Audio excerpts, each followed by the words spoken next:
What the United States is doing to Ukraine, its so-called ally, is 21st century colonialism. This is how the US empire treats its so-called allies. The US empire is turning Ukraine into a resource colony to extract its minerals and rare earth elements, which are very important for US technology companies. You know, Trump wants to reindustrialize the US, and the US needs to get access to minerals and rare earths, and they think that Ukraine has trillions of dollars worth of these elements.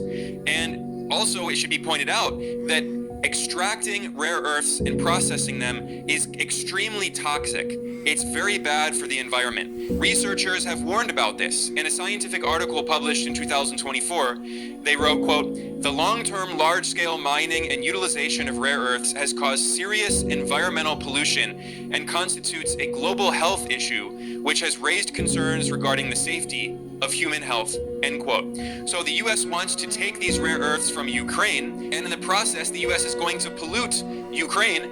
But of course, the US treats Ukraine as a colony, so they don't care. They don't want to pollute people domestically in the US, although, you know, Trump criticized environmentalists. But this is how the US empire treats Ukraine, as a colony, so they can poison the Ukrainian people, because the way that the US empire sees it, Ukraine has been destroyed as a country thanks to the US using Ukraine as a puppet, pushing Ukraine into this war, this proxy war against Russia. Ukraine lost, the US lost, NATO lost, so now the US wants to suck Ukraine dry and poison the country in the process. And there is, of course, a geopolitical element of this. It's not just US corporate greed, it's also the fact that the United States is trying to weaken China. The US is waging a new Cold War on China, and China plays a central role in global supply chains, especially for rare earth elements and critical minerals. And the US Congress has a committee on the Communist Party of China that is dedicated to plotting the new Cold War and planning ways to try to weaken Beijing. And the US Congress published a lengthy report that is called the Critical Minerals Policy Working Group Final Report, and it's subtitled Creating Resilient Critical Mineral Supply Chains. And this document is part of a larger campaign backed by the US military that refers to China's role in the critical mineral supply chain as a national security threat. Those are the words of the US Department of Defense.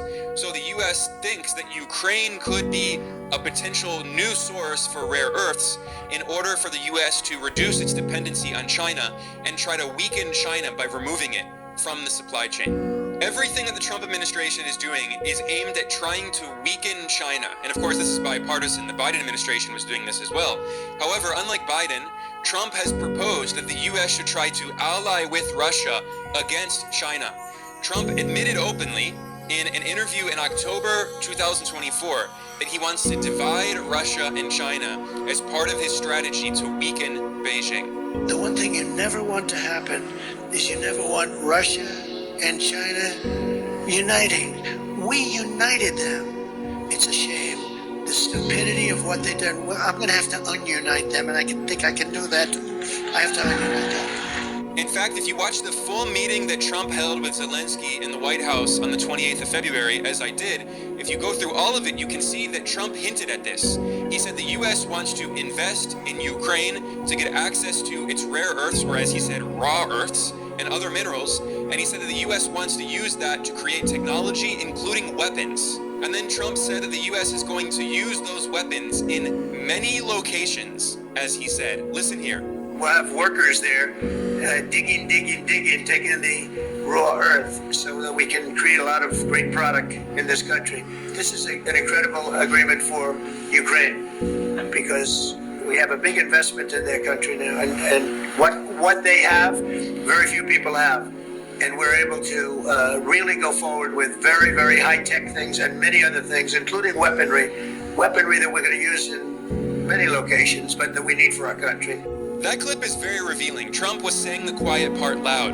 The U.S. is turning Ukraine into a colony, extracting its resources to create weapons and technology to prepare for war on China, the new Cold War against China. And Trump doesn't see Russia as a threat. That's why he wants to ally with Russia against China. Now, as I explained in the other video that I did about this, which I will link to in the description below, I don't think that Trump will be successful in dividing Russia and China. I could be wrong, but I think he's going to fail. But the point is that Trump doesn't care about peace. This is not about peace. This is about turning Ukraine into a colony to prepare for a future war against what the US sees as the real so-called threat, which is China.